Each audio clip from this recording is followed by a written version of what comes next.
Bonjour et bienvenue à la cartographie commentée en français du mercredi 16 novembre avec la mise à jour de midi, temps universel. La nouvelle du jour, c'est bien évidemment l'abandon d'Ertan Beşkardeş, le concurrent britannique, qui a abandonné aujourd'hui à Cape Town. Pourtant, il avait préparé sa sortie pour aller vers les 40e sud avec Abilash, et puis il a décidé, en arrivant, de ne pas continuer, hein.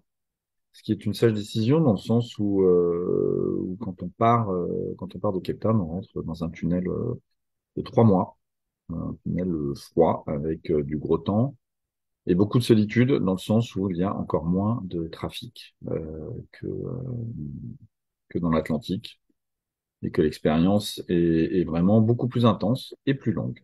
Voilà. Donc Ayrton, lui, il estime, après 73 jours de course maintenant, avoir trouvé ce qu'il cherchait dans la GGR.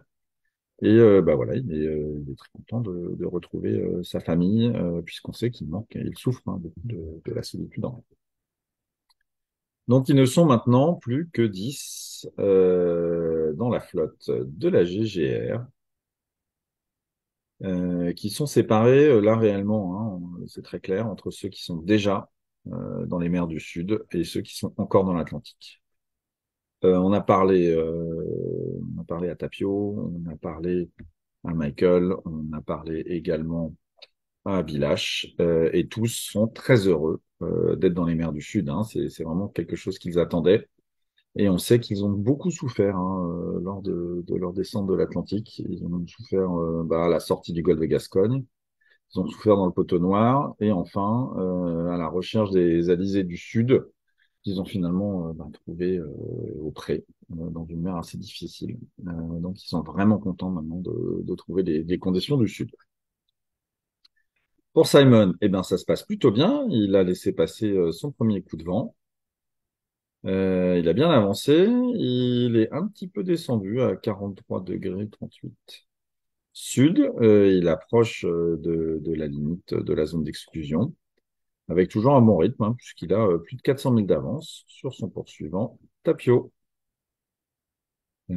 Tapio Lehtinen, 169 000. Je pense que c'est le record de la journée, qui est très content, alors qu'il a beaucoup bossé sur Asteria, parce il a changé ses voiles d'avant, il a enlevé son génois, qu'il a remplacé par un Yankee, mais qui est très très content d'être enfin dans le sud, voilà, de retrouver la houle, les animaux marins, puisque c'est vraiment un amoureux des océans, et qui avait un message très touchant pour Damien, en disant qu'il le regrettait déjà.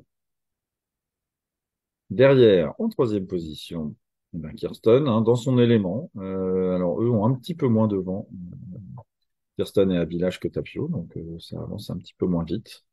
Et Kirsten, très bien, hein, toujours contente. On l'aura demain à la vacation. Elle est suivie d'Abilash, Abilash quatrième, avec 138 000, 136 000 dans les dernières 24 heures, qui lui aussi, on l'a eu à la vacation lundi, est vraiment content maintenant d'être dans les mers du Sud. Il a trouvé la descente assez longue et assez frustrante. Et il était vraiment dans de bonne humeur, dans de bonnes dispositions, et très content d'être là et d'être toujours en course. Un village qui aujourd'hui est le dernier coureur en Rosslor 36. Donc voilà, maintenant, tout repose sur lui pour faire briller le modèle vainqueur de la dernière édition. Ils sont suivis, alors un peu plus loin, hein, puisqu'il y a quand même pas mal de distance. Le Captain Goog, moins de 400 000, qui lui est dans une zone sans vent. Donc c'est pour ça qu'il a, on l'a parlé tout à l'heure, hein, au téléphone satellite, c'est pour ça qu'il a cette trajectoire un petit peu étrange. Il n'a pas beaucoup de vent, il a beaucoup de courant, mais ça y est, il nous a dit que le passage à Cape Town était un peu douloureux pour lui d'être aussi proche de la terre, des gens, pour repartir ensuite dans le Grand Sud, mais qu'il est en train de retrouver la pêche. Il est très content et il fait une superbe course, hein. Michael, bien que n'ayant pas beaucoup avancé dernièrement, il est toujours cinquième, et bien cinquième, hein, puisque Jeremy Backshaw Eh bien, lui n'est pas encore arrivé. Il arrivera dans la nuit, hein. Il est attendu à 2 heures, heure locale, donc 1 heure, heure française. Dans les dernières 24 heures, il n'a pas fait 230 000, mais il est au portant, là, et il va arriver eh ben, tranquillement jusqu'à la fin. Et il a emmené avec lui bah, pas mal d'outils pour se débarrasser de ces berniers qui, quand même, l'ennuient depuis un moment. Mais cela dit, n'entrave pas sa progression, parce qu'il a quand même toujours fait de belles moyennes sur les halles. Voilà, donc ça, c'était pour la première partie de la flotte. Et puis, maintenant, pour la deuxième, bon, c'est beaucoup plus dur, hein, évidemment. Évidemment, on a parlé à Elliot aujourd'hui, qui est content parce qu'il avance bien, bien que son speed lui manque dans les transitions sans vent, et Dieu sait qu'il y en a quand même beaucoup ici. Il a vu un bateau hier, donc il a essayé d'échanger avec eux, mais il se rend compte que sa VHF ne fonctionne pas. Mais il est plutôt en forme. Et Yann Herbert Jones, eh ben, on l'a eu aussi. Lui aussi, il va bien. Il avance. 93 000, c'est plutôt pas mal. Les deux sont inquiets évidemment sur le passage bah, un de la porte au Cap et puis surtout d'être à l'heure pour la porte de Hobart le 31 janvier. Voilà, ils sont suivis par Arnaud et Guy qui eux ben, sont dans du vent frais. Surtout Arnaud, on voit bien que là il a quand même du mal à caper avec 49 000. Arnaud qu'on aura après-demain pour qu'il nous donne des nouvelles, mais qui lui bah, est toujours égal à lui-même et est content d'être en mer. Suivi par Guy Waits, qui lui va fermer la marche.